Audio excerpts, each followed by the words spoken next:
The altimeter unwound faster than it should have when Myra Voss registered the number. Not the number itself, but the rate, the 700 feet per minute sync she had not commanded and could not immediately explain. Because the autopilot was still engaged and the aircraft was a commercial Boeing 777 at cruise altitude over the North Atlantic, and she was sitting in seat 14C in civilian clothes with a glass of water she had not touched.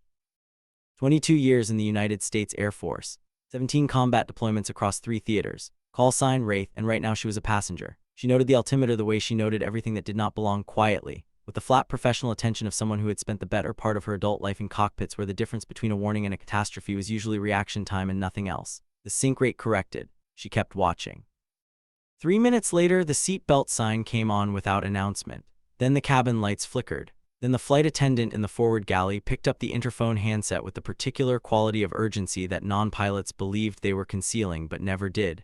Myra set down her glass of water. 22 years, 17 deployments. And the thing she had learned, the thing that was carved into her at an altitude above professional instinct and below conscious thought, was that aircraft did not flicker and sink and then correct and then flicker again for reasons that resolved themselves on their own. Something was wrong with Flight 237. She just didn't know what yet. She unbuckled her seatbelt. The flight attendant was still on the interphone. The seat next to her was occupied by a retired insurance adjuster from Providence, Rhode Island, named Gerald, who had spent the last 4 hours explaining the intricacies of actuarial tables to anyone who would listen and several people who would not. Gerald was now asleep, mouth slightly open, a travel pillow wedged against the window in the particular configuration of a man who had flown enough coach seats to have developed a system. Myra stepped past him with the economical precision of someone accustomed to moving through narrow spaces, cockpits, corridors, forward operating bases, and made her way to the forward galley where the flight attendant, a woman in her mid-30s whose nameplate read Diane, was speaking in low tones with the purser. Both of them looked up when Myra appeared. She showed them her military ID, not her boarding pass, not her driver's license. Her active-duty Air Force identification card, which listed her rank as lieutenant colonel and her classification as fighter pilot, which was not the most precise description of what she did for a living but was sufficient for the present context. Diane looked at the ID, looked at Myra, looked at the purser. The purser, a man in his 50s named Paul, silver-haired, the kind of calm that came from having handled in-flight medical emergencies and passenger altercations and mechanical diversions over 23 years of international routes, made a decision in the space of 2 seconds and reached for the cockpit interphone.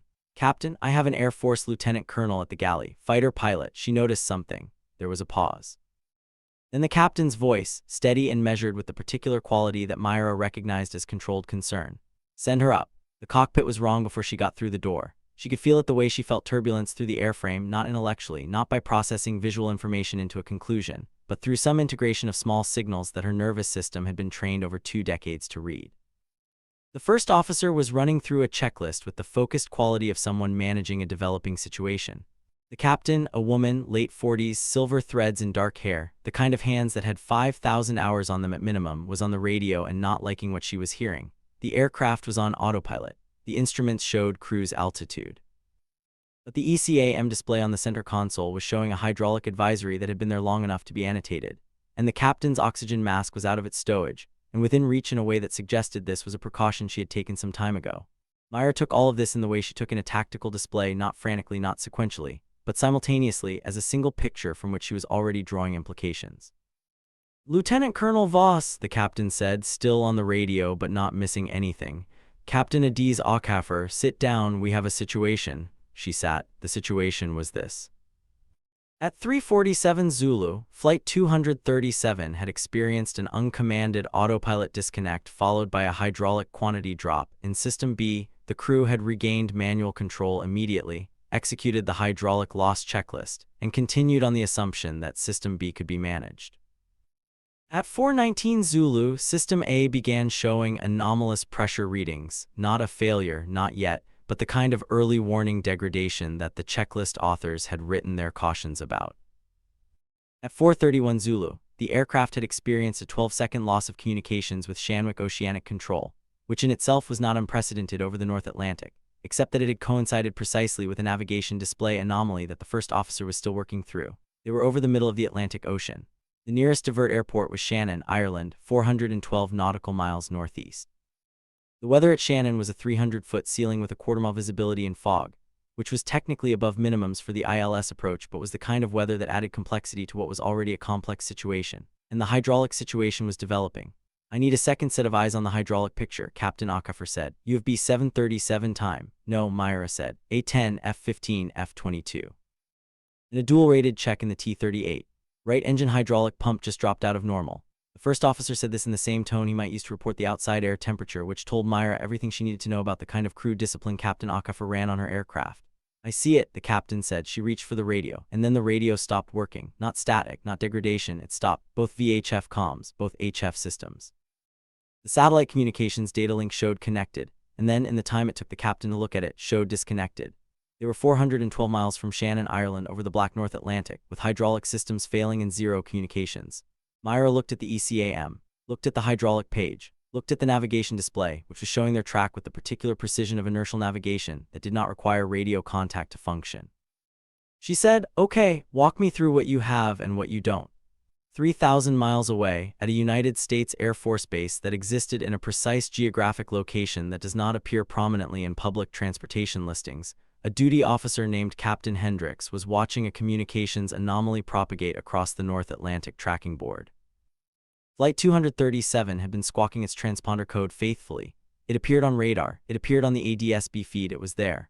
What it was not doing was talking. The aircraft had gone radio silent at 4:38 Zulu and had remained radio silent for 7 minutes, which passed the threshold from technical glitch to incident requiring action. The oceanic controller at Shanwick had already been on the phone twice. The airline's operations center was in an active conference call. And someone, it was not entirely clear who had made this particular connection first, because afterwards several people claimed credit and no one could definitively establish the sequence, had pulled the passenger manifest and noted that seat 14C on Flight 237 was occupied by Lieutenant Colonel Myra Voss, United States Air Force, active duty, call sign Wraith, with a service record that ran to 22 years, and included, among other things, a Distinguished Flying Cross, 2 Air Medals, 17 combat deployments, and a standing evaluation rating of exceptional in every category her most recent performance report contained. This information traveled up the chain of command with the velocity that information travels when it is simultaneously useful and extraordinary. It reached Brigadier General Patricia Hartwell at 4:45 Zulu, which was 4 minutes and 30 seconds after Flight 237 went silent.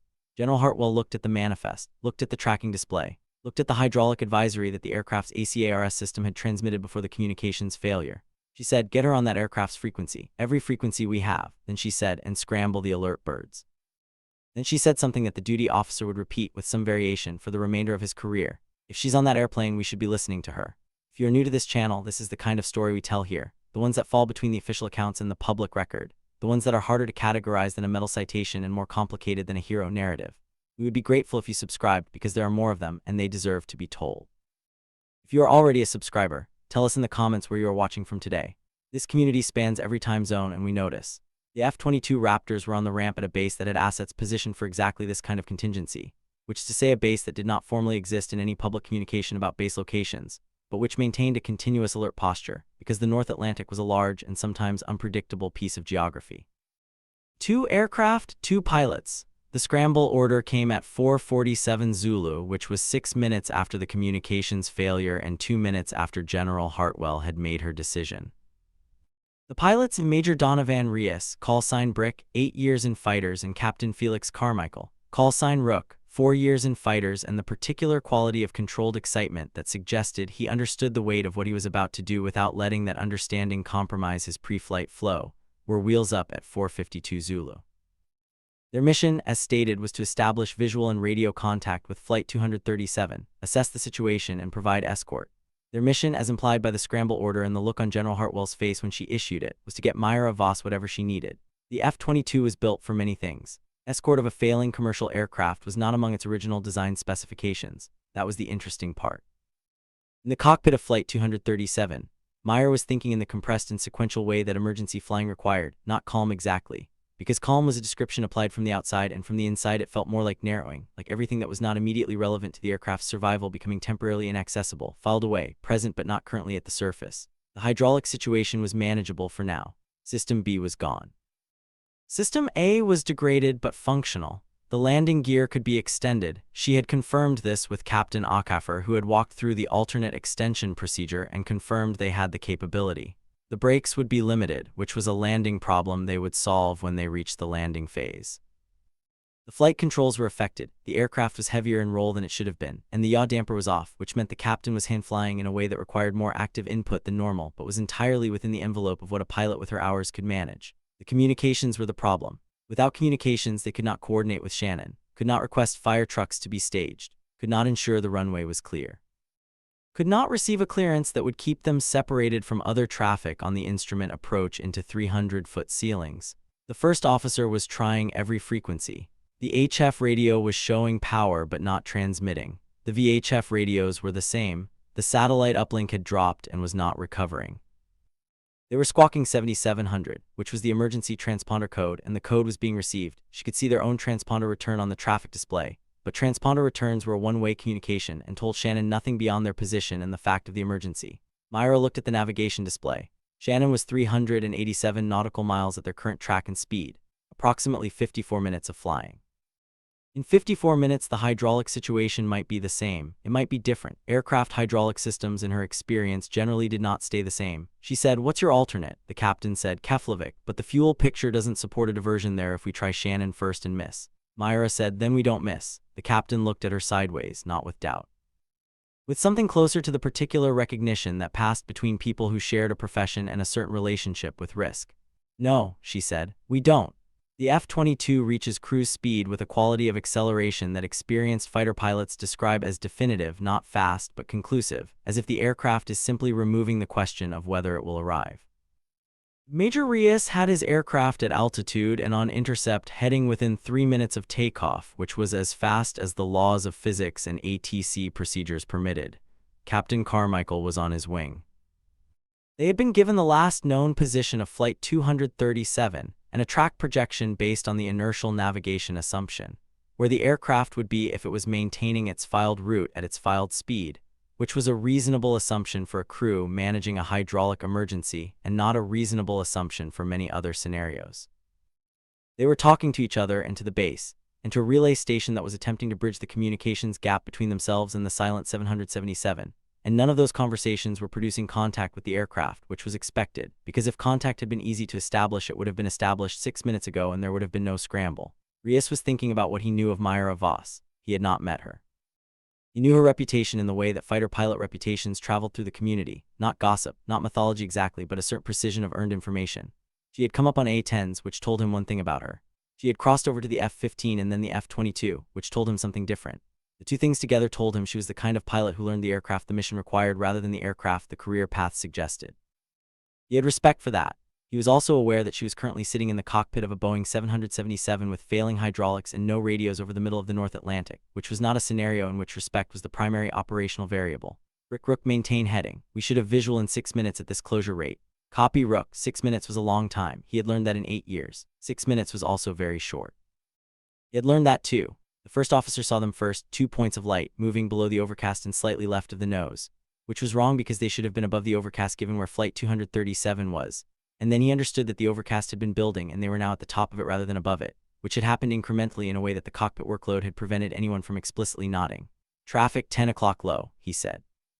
Myra was already looking, not traffic. Military. She could see the planform even at this distance, the particular flat-topped silhouette that she had flown behind and alongside and occasionally against in training engagements, the shape that was as familiar to her as her own hands. F-22s. 2 of them climbing through the layer, adjusting their position to slide into formation hold on the left side of the 777 at a range that was very close for formation flying and was not an accident.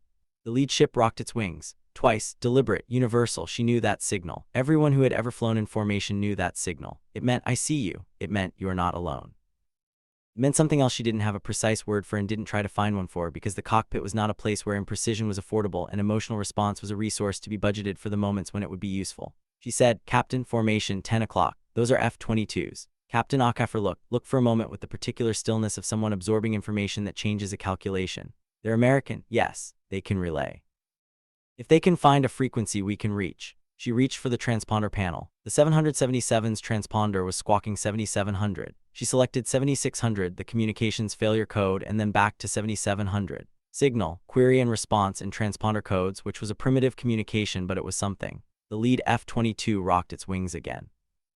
In the F-22, Major Reyes watched the transponder code sequence and understood it the way he understood most things in the air. not by thinking about it, but by having thought about it enough times in the past that the thinking had become recognition. 7700 to 7600 to 7700. Not a mistake. A message. Someone on that aircraft was communicating in the only language currently available. He keyed his radio to the guard frequency, 121.5 MHz, the international emergency frequency monitored by every aircraft in every facility, the frequency you used when you had nothing else. Flight 237, this is Air Force 2 ship, you're 6 o'clock. If you receive, squawk 7700 and rock your wings. He waited. The 777 rocked its wings. He let out a breath he had not consciously been holding. Flight 237, squawk ident. The transponder ident would light up on every radar screen in range and provide a positive identification that was distinct from the general 7700 return. The 777's transponder painted brilliantly on his AESA radar display. Flight 237 is identified. Shannon approach. This is Air Force 2 ship acting as relay.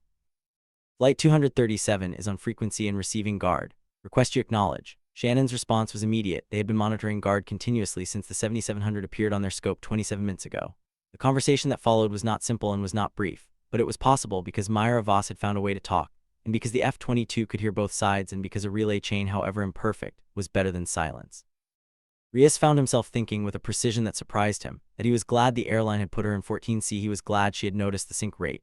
He was glad she had walked up to that galley. Some things that appeared to be coincidences, he had come to understand, were not coincidences at all. They were the product of a particular kind of person being exactly where they needed to be. The hydraulic situation changed at 5:21 Zulu, not dramatically. Not with a bang or a warning alarm. The existing warnings were already active and had been for some time. What changed was the system. A hydraulic pressure, which had been holding steady at a degraded but functional level for 40 minutes, began a slow and unmistakable descent towards zero. Not zero yet, but the trend line was clear. Captain Okafor looked at it. Myra looked at it. The first officer looked at it and then looked at the captain and did not say anything, because there was nothing to say that the display was not already communicating. System B was gone. System A had perhaps 15 to 20 minutes at this rate of decay. After that, they would be on the standby hydraulic system, which was powered by an electric pump and was sufficient for certain functions and insufficient for others, the most important insufficient function being reliable flight control authority in both axes, which was the kind of insufficiency that concentrated the professional attention of everyone in the cockpit. Shannon was 219 nautical miles ahead. At their current ground speed, that was 31 minutes. 31 minutes versus 15 to 20. Myra looked at the fuel, looked at the map, looked at the weather returns. She said, "Can you increase speed?" Captain Okafor said, "Fuel penalty." "I know, can you do it?" The captain did the mental arithmetic in the way that pilots do arithmetic, not by writing numbers down but by running the problem against accumulated experience and intuition calibrated by thousands of hours. "Yes, we trade fuel for time. Margin gets thin." "How thin?" "Thin enough that we commit to Shannon, no alternate." Myra looked at the hydraulic trend, looked at the distance, looked at the captain. "Commit to Shannon," she said. She was tired of safe choices. She had been tired of them for a long time if she was being precise about it, and she was generally precise. She thought about Sarajevo. She always thought about Sarajevo when she arrived at moments like this. Not always, not consciously, not as a deliberate act of memory retrieval, but in the way that certain foundational things surfaced under pressure, the way submerged objects surfaced in turbulent water. She had been 12 years old in 1993, and she had lived in a city that was being shelled from the hills, and the thing she remembered was not the fear, though there had been fear, but the quality of the sky on the days when it was quiet enough to be outside. The sky above Sarajevo was a particular blue, the kind of blue that seemed impossible over a city that was burning, and her father had stood with her on their terrace one afternoon with his hand on her shoulder looking at an aircraft, a UN aircraft, white, circling high and distant, and he had said, "Up there, they can see everything. Up there, none of this," and he had gestured at the city, at the smoke, at the broken windows of the apartment building across the street. "None of this is as large as it feels from here." He had been an engineer. He had understood structure and load and the relationship between what things appeared to be and what they actually were. He had died in the winter of 1994, in a mortar attack on a market that was one of 435 such attacks during the siege, and was therefore not a notable attack by any measure that the international news organizations used to determine notability. And the attack was not covered, and the market was rebuilt, and her father was buried in a hillside cemetery from which she had noticed at the burial you could see the entire city and the sky above it. She had stood at his grave and made a decision that was not a conscious decision in the formal sense, but was more like a recognition. She would be up there in that aircraft where none of this was as large as it felt from the ground. She would be where she could see everything. She would be where she could matter. Now she mattered right here, right now, in the cockpit of a failing commercial aircraft 400 nautical miles from Ireland, and her father would have found this development either ironic or fitting, and she thought probably he would have found it both. The system of hydraulic pressure reached its lower advisory limit at 5:38 Zulu. Shannon was 143 nautical miles ahead, 19 minutes at current speed.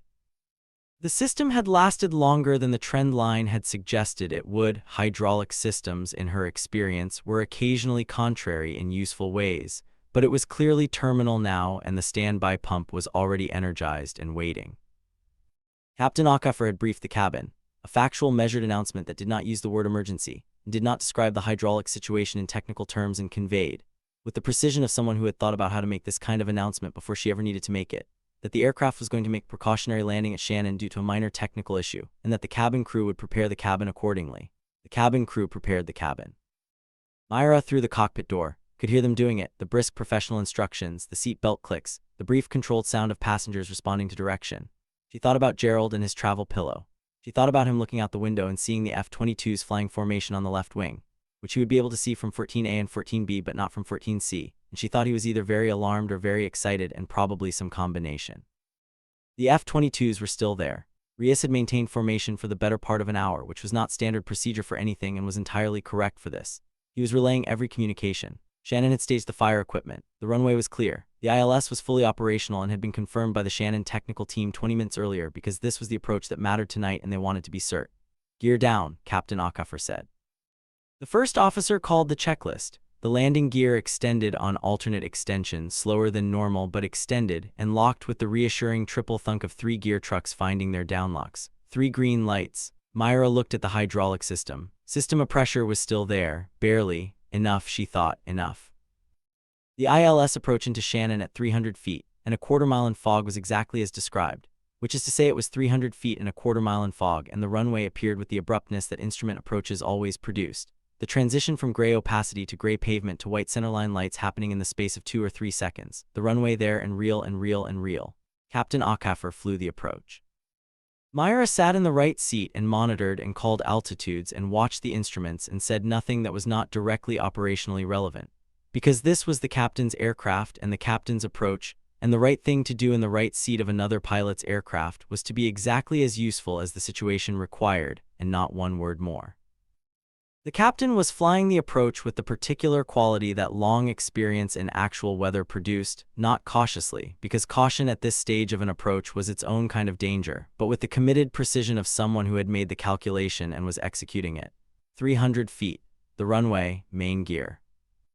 The 777 touched down on the main gear with a quality of contact that was firm rather than smooth, which was correct, which was what you wanted with degraded braking and a wet runway, commitment in the contact rather than a floating attempt at gentleness. The nose came down. The auto brake was on maximum. The thrust reversers deployed with the particular sound of engines operating in reverse thrust, a sound that in other circumstances indicated a problem, but in this context was the most welcome mechanical noise in the world.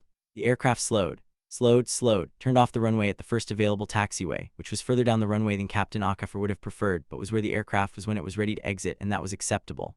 That was entirely acceptable. Myra let out a breath. Captain Ockhaffer let out a breath. The first officer completed the after-landing checklist with the focused automaticity of procedure, and when he reached the final item and checked it, he put the checklist down and sat back and for a moment did not say anything. Then he said, "Nice approach, Captain." Captain Ockhaffer said, "Yes, it was." She looked at Myra. Myra looked at her. There was nothing to say that the landing had not already said. The system, a hydraulic pressure on the engine shutdown, reached 0. The pump, having been asked to do more than it was designed to do, having been asked to do it under conditions that would have justified its failure an hour earlier, gave up its remaining pressure with a quiet and absolute finality. It had held long enough. That was the only measure that mattered. The fire trucks were there when they stopped, which was what fire trucks at Shannon were for, and the emergency slides were not deployed, because the passengers could deplane normally when the jetway reached the aircraft, which took 11 minutes, during which the cabin crew maintained order with the efficient professionalism that characterized crews who had been genuinely tested and had not found themselves wanting. The passengers deplaned. Gerald, Myra would later learn, had not seen the F-22s from his window. He had been asleep through most of the approach and had woken at the touchdown, at which point the F-22s had peeled off and returned to their base. He told the story of the emergency landing to his family for years. In his telling, it was primarily a story about how the seat belt sign had come on unexpectedly, which was accurate as far as it went. The Irish authorities and the airline's technical team met the aircraft at the gate. The captain gave her report. Myra gave hers concisely, factually, in the sequential order of events, which was how she gave all reports. The airline's representative who spoke to her was a vice president of flight operations who had flown 747s for 16 years before moving into management, and who therefore understood what had happened in the cockpit in a way that not everyone in the room did. He shook her hand. He said, "I understand you were a passenger." She said, "Yes." He said, "I'm going to have a conversation with our crew about what they did tonight." She said, "The crew performed excellently. Captain Ockafer is an exceptional pilot."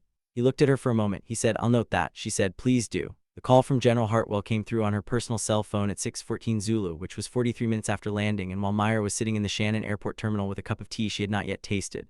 "Voss, General, I'm told the landing was successful." "Yes, ma'am. I'm told you were in the right seat for most of the approach." A pause.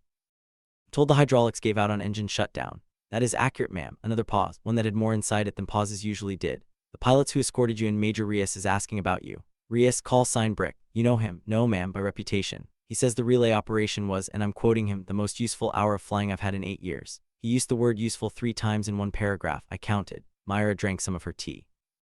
It was better than she had expected. "What would you like me to do, General?" General Hartwell was quiet for a moment, the kind of quiet that preceded a decision rather than a reflection. "There's a position opening in the new aggressor squadron we're standing up at Edwards. Instruction and tactics development. We want experienced pilots who can cross-pollinate between airframes and threat environments." "I'm listening, ma'am." "You'd be designing the curriculum, flying everything we have, working with pilots like Rios on the envelope of what current airframes can do."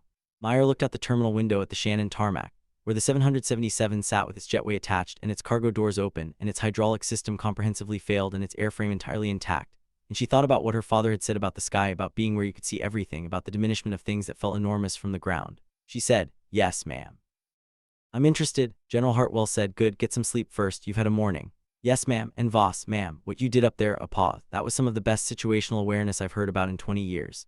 Captain Ockafer landed the aircraft, ma'am." "I know she did. That's not what I said." Myra was quiet. "Thank you, ma'am." She ended the call. She drank the rest of her tea. "If you have stayed with this story to the end, we are grateful." The official account of Flight 237's emergency landing at Shannon lists 2 crew members in the incident report and notes that the aircraft made a successful precautionary landing following a hydraulic system failure. The passenger manifest is not part of the public record. Major Rios received a commendation for the relay operation that he keeps in a desk drawer rather than on the wall, which is where he keeps all his commendations, because he is the kind of pilot who keeps score in a different column. Captain Ockafer flew for another 8 years and was eventually appointed chief pilot for a major transatlantic route, which is the kind of promotion that comes to people who have demonstrated, on a night over the North Atlantic with failing hydraulics and no radios, what they are made of when things become genuinely difficult. And Lieutenant Colonel Myra Voss, call sign Wraith, took the position at Edwards and built the curriculum and flew everything they had, and produced from that program a generation of pilots who understood, because she had taught them to understand, that the envelope of what an aircraft could do was always slightly larger than the manual said it was, provided the pilot knew exactly what they were asking and exactly why. She retired at Colonel. The ceremony was formal and attended by generals and representatives, and a great many junior officers who had come because they had trained under her program, and considered it the foundational experience of their flying careers. What she remembered most about the ceremony was that among those in attendance were 6 members of a flight crew, Captain Ockafer, her first officer, and 4 cabin crew, who had taken a commercial flight from London to be there. They stood in the back. She saw them when she was leaving. She stopped. She did not say anything that was particularly memorable, and she did not try to, because some things were not improved by words applied to them. She shook each of their hands. That was enough. They had been together in a cockpit over the North Atlantic on a night when the hydraulics failed and the radios went silent, and they had brought 312 people safely to the ground, and that was a fact that existed independently of any ceremony or commendation or official account, and it would continue to exist long after all of them were gone, in the way that facts about what people chose to do under pressure continue to exist. Carried forward in the memories of the people who had been on the receiving end of those choices. When you needed her, she arrived like a wraith out of the clouds, exactly when hope was fading, exactly when it mattered most. And that, more than any assignment or promotion or ribbon on her uniform, was what made her irreplaceable.